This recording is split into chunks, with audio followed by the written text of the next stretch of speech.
बात नहीं। आज का टॉपिक है हमारा types of resources. Types of resources में बेसिकली हम लोगों ने 4 अलग अलग ग्रुप में रिसोर्स को बांटा था, जिसमें से आज हम लोग पढ़ लेंगे अपना 2 और अगले वाले क्लास में हम लोग पढ़ लेंगे अपना 2। ठीक है, यानी कि 2 करके 4 हम लोग कंप्लीट कर लेंगे, क्योंकि एक ही क्लास में चारों करने लगेंगे ना तो क्लास बहुत लंबा हो जाएगा। ठीक है, चल सबसे पहला हमारा क्या था, on the basis of origin. और याद कीजिए, on the basis of origin में हम लोगों को 2 चीज़ों के बारे में पढ़ना है, बायोटिक रिसोर्स और अबायोटिक रिसोर्स। चलिए इसके बारे में पढ़ते हैं, क्या क्या लिखा हुआ है। देखिए सबसे पहला लिखा हुआ है बायोटिक रिसोर्स के बारे में। Biotic resources are those resources which are obtained from living things. यानी कि बायोटिक रिसोर्स हमारे वो रिसोर्स कहलाते हैं जो कि बेसिकली लिविंग थिंग्स होते हैं। बात समझ में आ रही है? जो लिविंग थिंग्स हैं वो उसको हम लोग कह देंगे बायोटिक रिसोर्स। जैसे एग्जांपल देखिए, examples of biotic resources are human beings, flora, fauna, fisheries, livestock etcetera. अच्छा, ह्यूमन बींग तो समझ में आता है। फ्लोरा का मतलब फ्लोरा का मतलब क्या होता है? प्लांट्स होता है, पेड़ पौधे होते हैं। और फाउना का मतलब एनिमल्स। और फिशरीज का मतलब आपको मालूम है, मछली मछली जो होता है हमारा। लाइव स्टॉक का मतलब जानवर, है ना। तो यहाँ पे बेसिकली बायोटिक रिसोर्स का मतलब हो गया वो रिसोर्स जो कि बेसिकली लिविंग है, उसी को हम लोग कह देते हैं बायोटिक रिसोर्स। और इसका जस्ट अपोजिट, बिल्कुल उल्टा है हमारा अबायोटिक रिसोर्स। देखिए इसके बारे में लिखा हुआ है, abiotic resources are those resources which are obtained from non living things. जो नॉन लिविंग थिंग्स हैं उसको हम लोग कह देंगे अबायोटिक रिसोर्स। एग्जाम्पल देख लीजिए इसका, examples of abiotic resources are rocks, metals etcetera. ये सब क्या है, हमारे रिसोर्स तो हैं, लेकिन क्या ये लिविंग है या नॉन लिविंग है? नॉन लिविंग है, इसीलिए हम लोग इसको कह देते हैं अबायोटिक रिसोर्स। कोई दिक्कत इसमें? चले, तो on the basis of origin में हम लोगों को यही 2 पढ़ना होता है और इसके अलावा इसमें कुछ नहीं है। उसके बाद हम लोग आज ही पढ़ लेंगे on the basis of exhaustibility. चलिए इसके बारे में भी देख लेते हैं क्या लिखा हुआ है। On the basis of exhaustibility में आपको 2 पढ़ना है, रिन्यूएबल रिसोर्स और दूसरा नॉन रिन्यूएबल रिसोर्स। दोनों का नाम सुना सुना लग रहा है ना, बहुत हम लोग पढ़े बचपन वाले क्लास में। देखिए रिन्यूएबल रिसोर्स को रिप्लेनिशेबल रिसोर्स भी कहते हैं। क्यों कहते हैं, देखिए ध्यान से बताएंगे अभी। यानी कि रिन्यूएबल रिसोर्स को रिप्लेनिशेबल रिसोर्स भी कहा जाता है।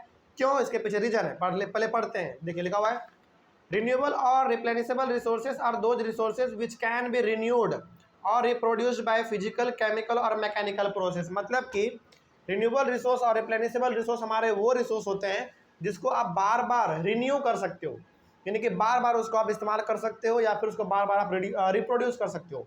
चाहे उसके लिए आपको कोई भी प्रोसेस लगाना पड़े, केमिकल, फिजिकल या फिर मैकेनिकल, किसी भी तरीके से आप करके उसको दोबारा इस्तेमाल कर लोगे, उसी को हम लोग कहते हैं रिन्यूएबल और रिप्लेनिशेबल रिसोर्स। कोई दिक्कत नहीं है हमें। चलिए आगे देखते हैं। इसका एग्जाम्पल देखिए और ज़्यादा क्लियर हो जाएगा। एग्जाम्पल्स ऑफ रिन्यूएबल और replenishable resources are solar energy, wind energy, water, forest, wildlife etcetera. ये सारे के सारे हमारे रिन्यूएबल और रिप्लेनिशेबल रिसोर्स हैं। अच्छा, आपके माइंड में सवाल आया होगा कि सर चलिए सोलर एनर्जी तो समझ में आता है, वो कभी ख़त्म नहीं होगा, वो बार बार रिन्यू हो सकता है। विंड एनर्जी भी कभी ख़त्म नहीं होगा, बार बार रिन्यू होता रहता है। लेकिन वाटर, फॉरेस्ट और वाइल्ड लाइफ ये सब तो ख़त्म हो सकता है? नहीं, बिल्कुल भी नहीं। याद रखिए वाटर, फॉरेस्ट और वाइल्ड लाइफ कभी भी प्लांट से ख़त्म हो ही नहीं सकता है। हाँ, कभी ख़त्म नहीं होगा ये चीज़, हाँ, लेकिन इनमें कटौती आ सकता है, रिडक्शन हो सकता है, लेकिन क्या ये कम्प्लीटली कभी ख़त्म होगा? कभी कम्प्लीटली ख़त्म हो ही नहीं सकता। और याद रखिए, यदि इन तीनों में से कोई एक चीज़ भी कम्प्लीटली ख़त्म हो गया तो फिर ये पृथ्वी हमारा ऑटोमेटिक ख़त्म हो जाएगा, क्योंकि हर चीज़ यहाँ पे आपस में कनेक्टेड है ना। तो ये कुछ ऐसे चीज़ें हैं जो कि बार बार रिन्यू और रिप्रोड्यूस होता रहता है। कोई दिक्कत इसमें? चलिए आगे बढ़ते हैं फिर। रिन्यूएबल और replenishable resources are further divided into continuous और फ्लो। रिन्यूएबल रिसोर्स को आगे चल के भी और डिवाइड किया गया है कॉन्टिन्यूअस और फ्लो में। कॉन्टिन्यूअस और फ्लो का नाम ही सुन के आपको मालूम चल रहा होगा। फ्लो मतलब क्या होता है? जो कि बह सके। तो क्या क्या बह सकता है? विंड बह सकता है, वाटर बह सकता है कि नहीं? तो विंड और वाटर हमारा किस में आ जाएगा? कॉन्टिन्यूअस और फ्लो रिसोर्स में आ जाएगा। ठीक है, याद रखिएगा, रिन्यूएबल और रिप्लेनिशेबल रिसोर्स जो भी आप कह लो, दोनों तो लगभग एक ही टर्म है। रिन्यूएबल रिसोर्स को आगे फर्दर डिवाइड किया गया है किस रूप में? कॉन्टिन्यूअस और फ्लो रिसोर्स के रूप में। ठीक है, ये तो आप कंटिन्यूस बोल दो या फिर आप फ्लो बोल दो, दोनों का मतलब लगभग सेम है।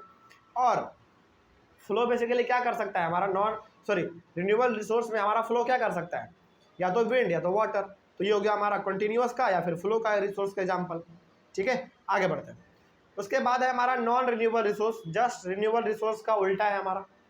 Non renewable resources are those resources which can not be renewed और रिप्रोड्यूस्ड बाय फिजिकल, केमिकल और मैकेनिकल प्रोसेस। यानी कि नॉन रिन्यूएबल रिसोर्स वैसे रिसोर्स होते हैं जिसको आप किसी भी प्रकार के प्रोसेस से, किसी भी प्रकार के मेथड से उसको रिप्रोड्यूस या फिर बार बार रिन्यू नहीं कर सकते हैं। एक बार आपने इस्तेमाल कर दिया तो कर दिया, वो दोबारा नहीं आ सकता। ठीक है, और यदि मान लीजिए आता भी है तो आने में उसको लाखों करोड़ों साल लग जाते हैं। ठीक है, एग्जाम्पल देखिए, examples of non renewable resources are minerals and fossil fuels. Minerals में हमारे क्या क्या आएंगे बताइए?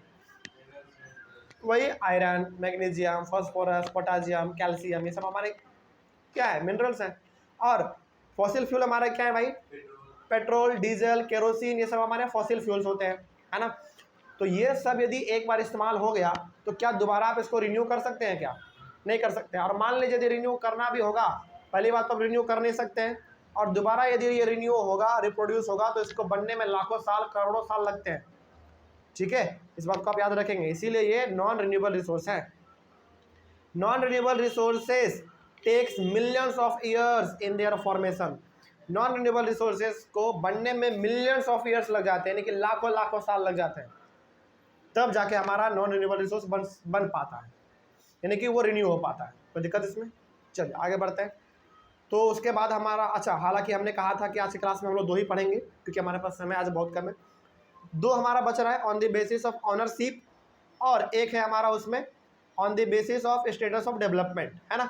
इन दोनों को हम लोग अपने अगले वाले क्लास में कवर करके इसको ख़त्म करेंगे। चलिए मिलते हैं अगले वाले क्लास में। Thank you very much.